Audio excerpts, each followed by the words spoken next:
এই ছেলেকে কখনোই ধোঁকা দেওয়া সম্ভব নয়। সারপ্রাইজ নাকি কিছুটা ভয়?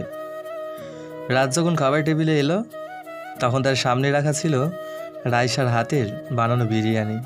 সে চোখ বড় বড় করে বলল, তুমি বিরিয়ানি রান্না করেছো?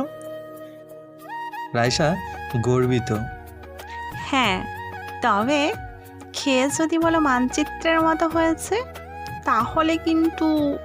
রাত চুপচাপ একটা লোকমা মুখে দিল, তারপর ধীরে ধীরে চিবিয়ে বলল, রাইসা, তুমি চাইলে আজ রাতেই আমাকে মেরে ফেলতে পারতে, তবু এত কষ্ট করে বিষ দেওয়ার মতন রান্না করলে কেন?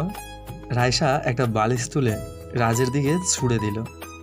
শয়তান কোথাকার! রাজ এবার হেসে ফেলল, তারপর হাত বাড়িয়ে রাইসার হাত ধরল। তুমি জানো আমি আসলে কি চাই? রাইসা চুপ করে তার চোখের দিকে তাকিয়ে রইল। আমি চাই।